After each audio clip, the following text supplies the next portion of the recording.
Right, we've just had a full group read through of the final script. What did you think of it? Yeah, I think it's very good. I think it's funny. It's very funny in places. Yeah, I think it went really well. It was entertaining. Perfect. I think it was really good. Yeah. Absolutely hilarious, yeah. I mean, it seems to be every week I come in, like last week I was holding the camera and I was hearing some of the gags for the first time, and you're trying not to laugh whilst you're working. The script's perfect, it really is, it's solid. I think it's coming together really well as well. I'm looking to see the final piece together. Well, I thought the group connected really well. They sort of picked it up really quickly. They got into the roles. The actors were very professional. Yeah. Looks like casting's done a good job. The actors all sort of suit the roles that they've been cast as. So yeah, the read through went really well. It's a good script. They did a good job on it, writing it.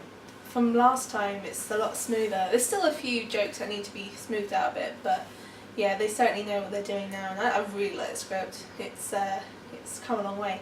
Yeah, characters are well written, well rounded. Yeah. I like the Irish guy, he's very good. Yeah, it's going really, really well. I love the script. There's a good variation of like cast members in the inner cast. Yeah. And they've got all the right roles, I reckon. I think the best part with the script is quite original. It's got that feel of, quite a humorous. At the same time, it's not like funny, but it's got a sensible humor. Yeah. So it's not slapstick at all. It's got the words that are humorous, not the person who's like acting, jumping off, and you will start laughing. It's the words. So special mention to Tom, Stevie, who literally put in their hard work and stuff. I've heard we're going to have to take it down to 10 pages, so... From how many pages? 14. Okay. So I'm going to see how that goes, but in this case it's going to have to be, quality over quantity, to be honest, so we'll see how that goes. It's been difficult. We've cut about 60 lines out in the last half an hour and it's took the wind out of me. We've cut a lot, but I think the jokes and the gags are still in there, hopefully. We basically just shortened the jokes. So like if there's a bit where there's a character leading up to the joke, we just got rid of some of the build-up, so it's just the character saying it. And I think that kind of adds to Tony's character, that he's trying to force the jokes on people. As a TV drama, what do you think of the concept of OMG News? Yeah, I think it's good. It's different to the ones that are out at the minute. The only one I really think is I'd say extras for the Backstage. And I think it'll be good when it's all done. Looking forward to it. I really like it. It's a good idea. To be honest, it makes it a lot easier when you're doing a TV drama. For instance, if you're doing a normal one, you've got to try and make sure the psych is in the shot. You've got to make sure nothing else is. Whereas if we're doing a TV drama like Backstage, you can get the audience in, you can get people wandering around with cameras, equipment, and it's fine. It's part of the set.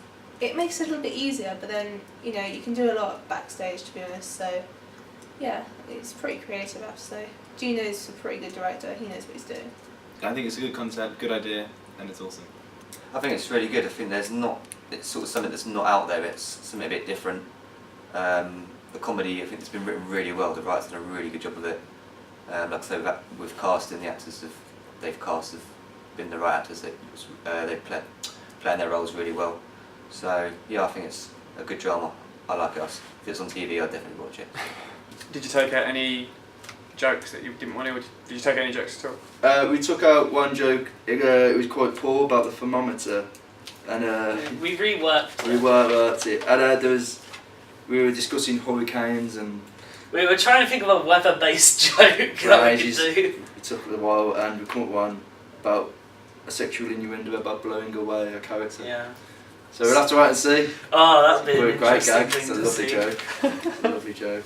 Like the actors that we've actually got, which is obviously we've got the really good casting directors we've had, and the cast that we've got are brilliant, and they actually bring it off the page. I mean, it's one thing to write comedy, but it's another thing to actually act it, and if you don't have a decent actor, then the comedy's lost. But from what I've seen, it's been brilliant so far, so the actors are doing really well on it as well. With Tony, who is Tony? What is Tony? A massive prat. Yeah, he's a prat, like an arrogant manager who thinks everyone loves him. Yeah. He thinks that he's really, really funny and that everyone loves him, that he's the bee's knees. But yeah. Harvey is a lovely weather reporter who's got other and attitude. Oh, he's so sassy, you wouldn't believe it. Snaps his fingers in a Z formation. He's got everything it's around. crazy. The antics. Oh, the antic it was going to be called the Harvey Show, but we had to rename it. Chelsea is, what is Chelsea? She's kind of naive, I think. She's middle class. Middle class, Middle class. kind of naive. It kind of catches on at the end about what's happening with Harvey, I think. Mm-hmm. Who else? Michelle, Michelle. makeup artist. She's kind of sassy as well. Yeah, so that's a bit of that, a bit bitchy in the workplace. Lots of Yeah. gossip with Harvey, the sisters, and they're their own corner. And then also Edward. Can you, firstly, before you describe Edward, what happened with the recast and? I'm not sure. It only just happened It today. was Dan. Dan didn't show up, so we had to give. I mean, it was originally we did the casting last week, and it was either Edward was either going to Dan or Graham, and we ended up picking Dan. But Dan hasn't showed up, and we can't afford to really. Yeah. We can't afford to have people not show up, so we just had to give it to Graham. And I think that works fine. I think Graham works fine as Edward. Hopefully. What was the details of the recast? Well, Edward, who was played by, I can't think of his name, was Dan Collins, that's the one. So Edward, who was played by Dan Collins, he apparently doesn't turn up to any classes. I was speaking to Catherine earlier, because I tried to contact him.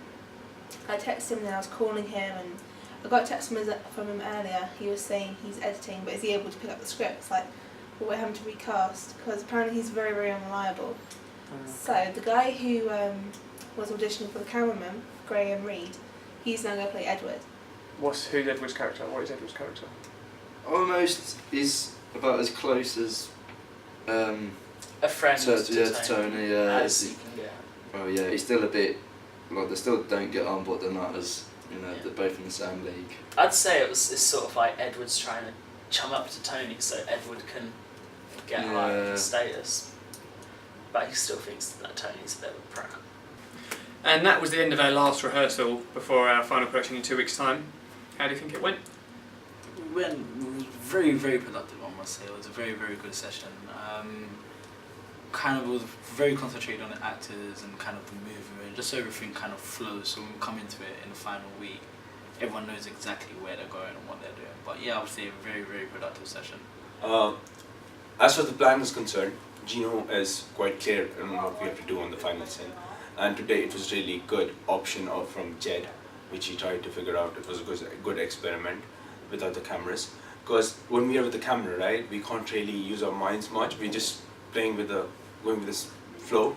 And today there were no cameras, so we could concentrate on the shots, plan the shots, what we're gonna do for our rehearsals. So it was a good move with Jed, followed by Gino, and followed by me, Jordan, who's on camera 1, and Glenn. So it was much more on a planning basis today, on a theoretical, less on practical, but everything is planned now, it's clear in our minds. So we're hoping for a good show on 22nd. Fantastic. Yeah.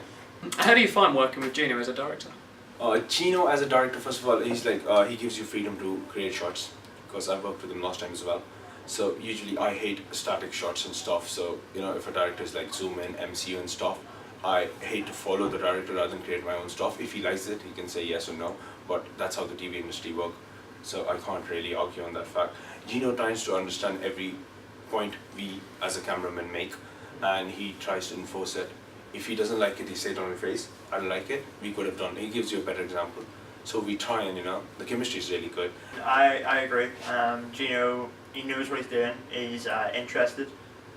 He's dedicated, and I mean, we all know as a crew that even when we're not in the studio, he's at home working. So we'll come in 2 weeks' time for the shoot, and he'll have it set in stone. But then the way at that is he's still open to creativity. I mean, today, although we weren't using cameras, it was we changed locations. Like from one was meant to be at the sandwich area in the actual script, but we moved it to the makeup area, and eventually moved it a third time. But it's open to basically input.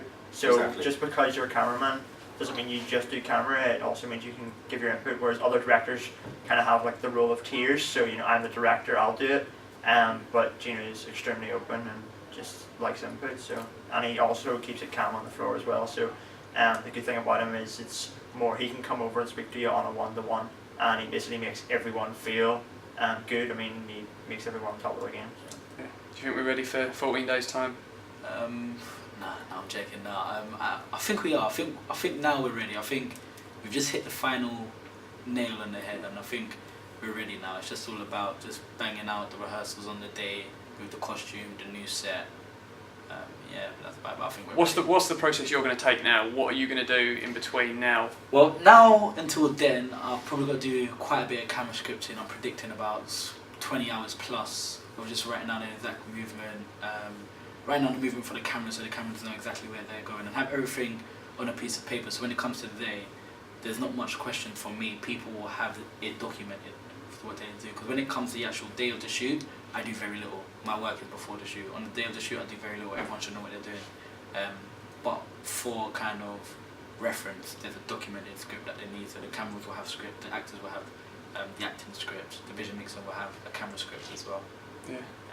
As purely from the role of director, I know you've directed before, but how do you think you've developed purely as a director from the day we started a few weeks ago until now? This by far is the most difficult, challenging thing I've ever done.